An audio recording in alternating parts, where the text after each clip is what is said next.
anunciar que nós recebemos uma doação da editora Arcádia, o livro O Elogio do Conservadorismo e Outros Escritos, do autor João Camilo de Oliveira Torres. Logo, exatamente com prefácio, inclusive, de Bruno Garchagen está aqui presente. Então, ao final dessa mesa, nós sortearemos esse livro. Tá? Eu gostaria de convidar para a composição de mesa Pedro Arthur Salgado,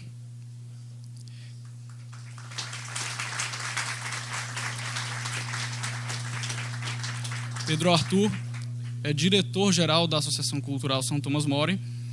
E ao lado dele eu gostaria também de convidar a doutora Larissa Silveira Furtado.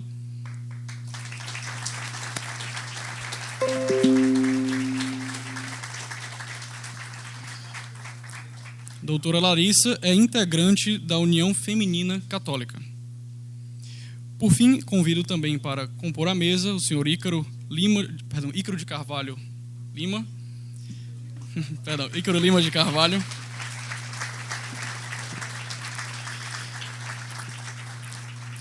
Ícaro é comunicador, publicitário, empresário e é criador do Novo Mercado. Gostaria então de passar a palavra ao senhor Pedro Arthur Salgado para que proferisse algumas palavras de abertura em nome da Associação Cultural São Tomás More.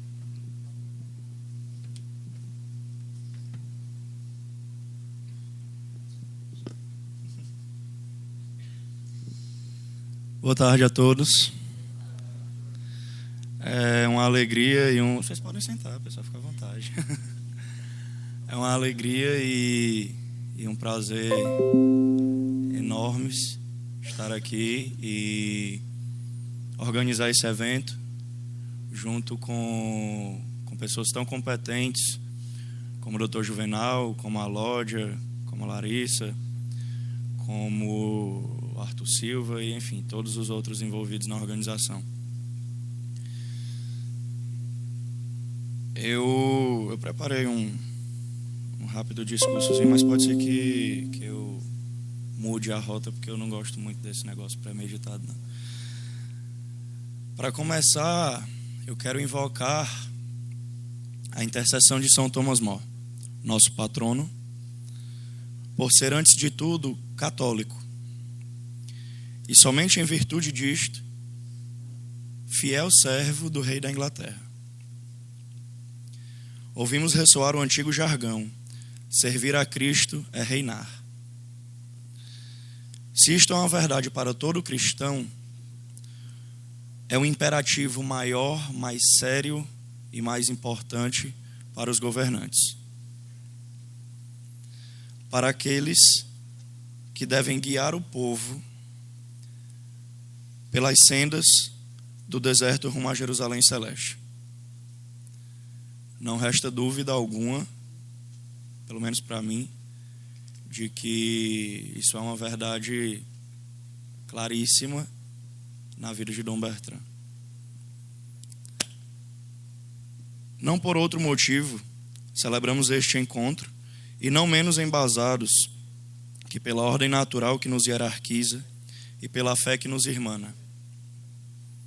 Se hoje perdemos as ideias de governo, política e amizade cívica, é que perdemos a lei de Deus e a caridade.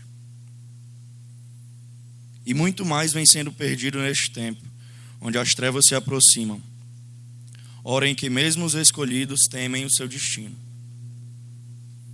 hora que já é a de levantarmos de novo.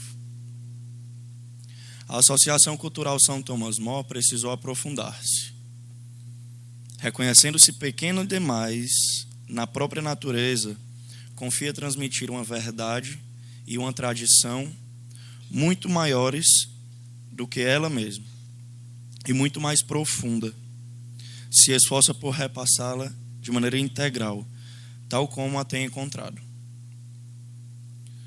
E tendo recebido seu quinhão, cuida agora de não enterrar na terra, por medo, mas em contrário, de o fazer multiplicar, sob a pena de prestar contas àquele severo Senhor que colhe onde não planta e recolhe onde não espalha. Neste percurso, em que já se vai mais de um ano, ela teve de tomar posicionamentos cada vez mais firmes, fosse pelo seu compromisso crescente, cuja fase mais eminente foi o primeiro Fórum São Thomas More. Alguns aqui estiveram presentes, inclusive. Fosse por sua natural tendência na marcha rumo à verdade, combatendo o liberalismo, o modernismo, o progressismo, o comunismo e inúmeros outros ismos. Pelo ensino da verdadeira doutrina e sua aplicação no campo social, tendo seguro na mente a advertência do santo salmista: é tempo de agir, Senhor, dissiparam a vossa lei. Obrigado.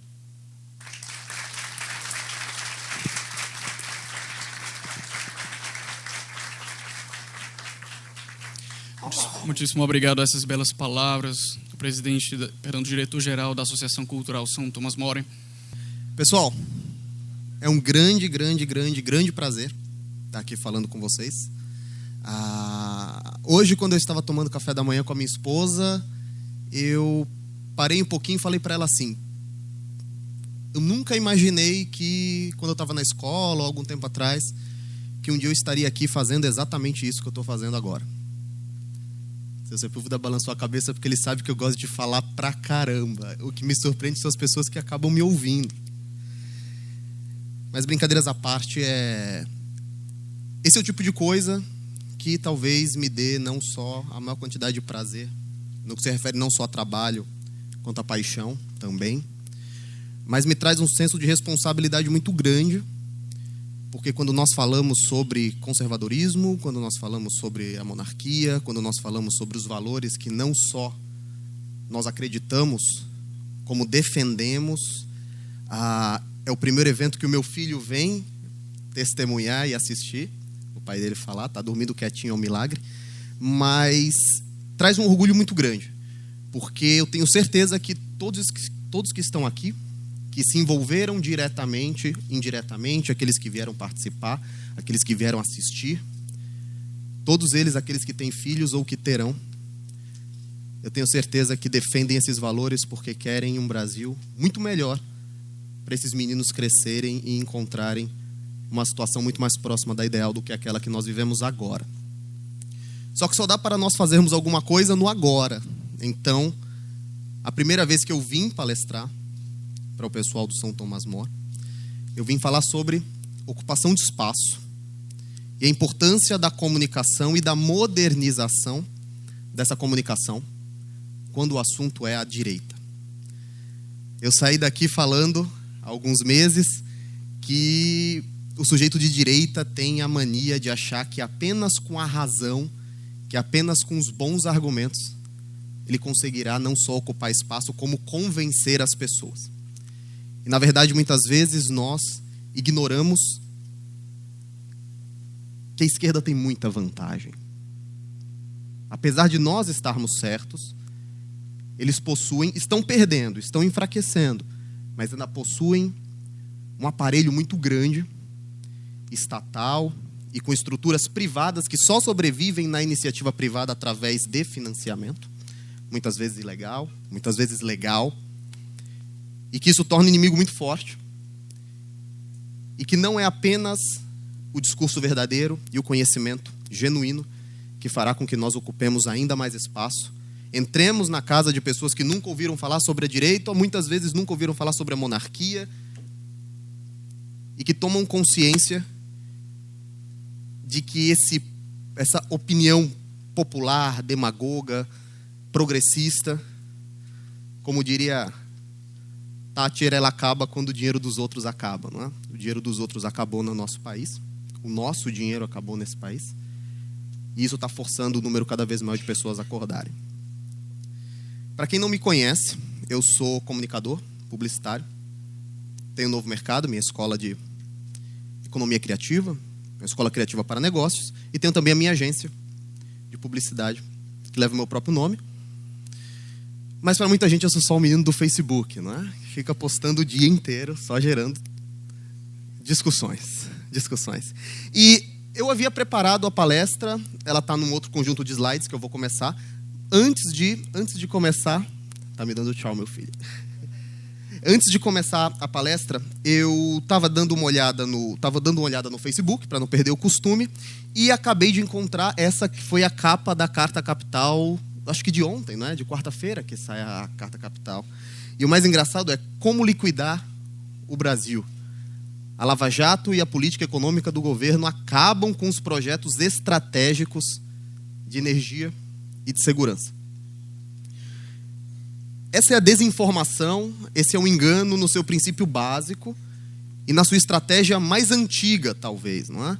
Que é, o governo financia indiretamente, através de anúncios, a publicidade. E nós não podemos esquecer que a publicidade, os jornais e as revistas são apenas molduras para anúncios, eu sempre digo isso. O New York Times está quebrado, mas todos os anos todo mundo está brigando para ver quem compra esse jornal de caixa negativo, não é? E aqui você tem o princípio da desinformação. Nada nessa capa faz sentido. Nada. Você tem o juiz Sérgio Moro brincando com ativos nacionais, não é? Está brincando ali com a plataforma de petróleo, com jatinho, com submarino. É dado ao atual governo provisório. Não é mais provisório, mas tem pouco tempo.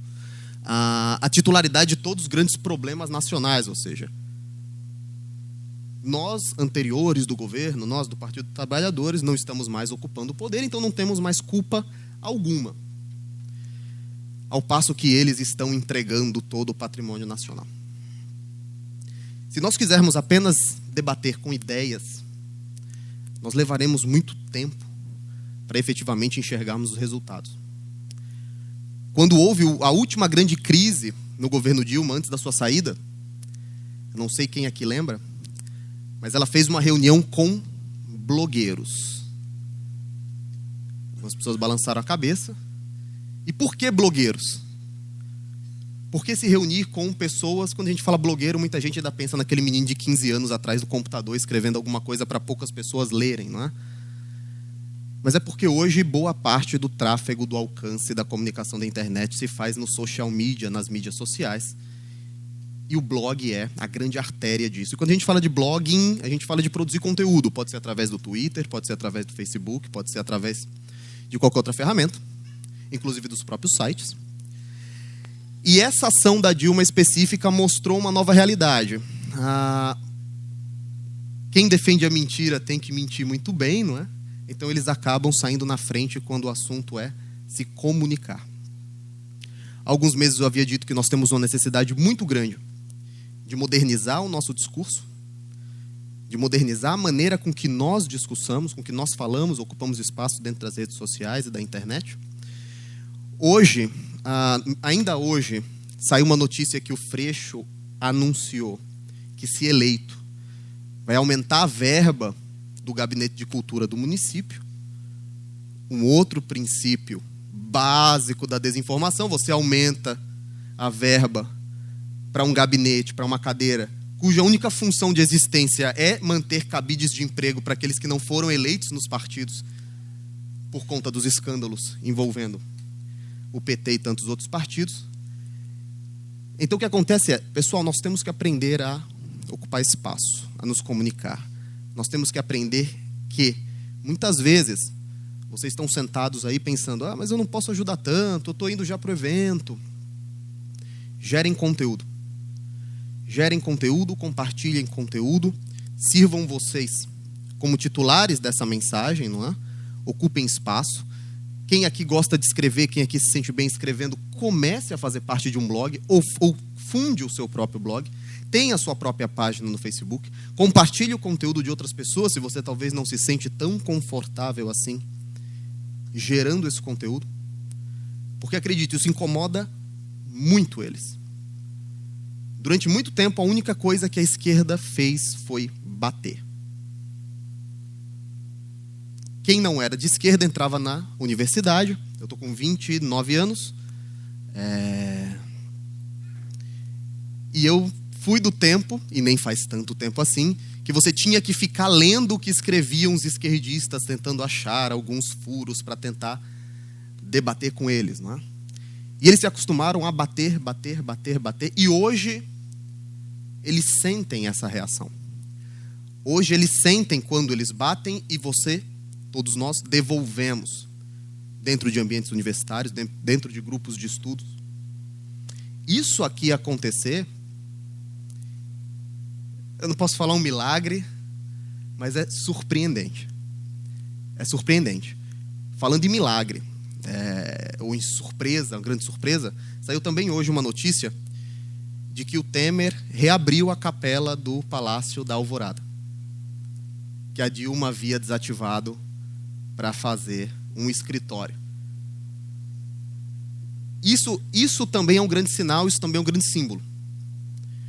Porque nem Roma, nem os bárbaros, nem as guerras mundiais, nem os vermelhos, nem o bloco soviético, nem a cortina de ferro, muito menos partidos de esquerda latino-americanos conseguem ou conseguiriam silenciar ou diminuir nosso Senhor Jesus Cristo. O retorno da capela é um símbolo que serve de energia, que serve de estímulo, e que essa capa ela abre um pouco a minha apresentação. Da última vez, quando eu fiz essa apresentação, seu Sepúlveda, que está ali ao fundo, gostou demais do que eu havia falado, sobre a necessidade não só de modernizar os meios de comunicação, quanto o próprio discurso, na sua questão estética, no seu comportamento, na sua distribuição dentro da internet. E nós sentamos e conversamos durante muitas horas sobre a necessidade dessa modernização e sobre a necessidade desse discurso se tornar mais acessível a um número cada vez maior de pessoas. E eu sempre digo que nós temos que ser muito, muito humildes quando a gente fala de ocupação de espaço e de comunicação, principalmente ao jovem, porque dentro da própria direita os liberais fazem isso muito bem. Muito bem. E nós temos que aprender com o que eles fazem também. Nós temos que entender como eles se comunicam também. O conservador muitas vezes é aquele cara que fica sentado de braços cruzados no canto da sala falando: eu tenho a razão, eu tenho a razão, eu tenho a razão, eu tenho a razão. Está na hora dele ir para o centro